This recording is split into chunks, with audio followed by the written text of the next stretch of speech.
I want to ask you something before we start the process. So, do you remember the last time that you hit a goal, whether it was a weight or a number on the scale or a marathon, and you felt amazing?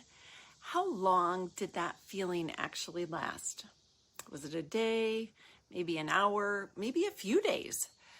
But eventually, when that number crept back up on the scale, things changed. And that's what I want to talk to you about today, because I think we've been chasing the wrong thing. The goal is real, and that's not the point. So I want to be clear about something.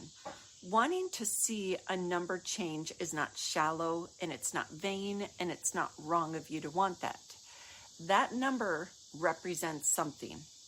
It represents a feeling, maybe confident, keeping up with your grandkids, being mobile, just taking care of your body and living well and obeying God's call to steward your health.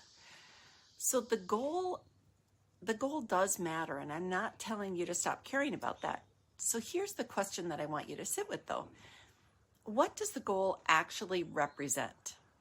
Because underneath every single, I want to lose 10 pounds or 20 pounds, there's a feeling, whether that represents confidence, peace, pride, maybe a sense of being enough. That feeling, that's the real target. It's not the number, that's just the messenger. And the truth is that the scale cannot give you that identity. It was not built to do that. A number is just a snapshot it's moving all the time. It represents your hormones and your salt and your stress, and it changes all the time. It doesn't know how much effort you put into the pause and pivot yesterday when you bypassed that craving to not numb, but go for a walk. So when we hang our self-worth or our peace on that sense of that number, we've handed the steering wheel of our emotional life to something that has no loyalty to us. And that's why the high from hitting that goal weight fades so fast. It was never anchored to something solid. It was anchored to a moving target. So our identity, though, that doesn't fluctuate with the tide. Identity is who you're becoming. And that sticks around long after the number moves. And this is where the behavior work, the foundation, the fuel, the strengthening, the pause and pivots, all of those stop being steps to the goal and start to become something bigger. It's discipleship to your body. And every time that we pause instead of reaching for that numbing behavior, every time that we pivot to a saint or a prayer, to a walk, to a decision that honors your body as a gift instead of a project, you're not just working toward a number. You're practicing becoming that woman who stewards her health. That practice compounds, and it becomes a reflex.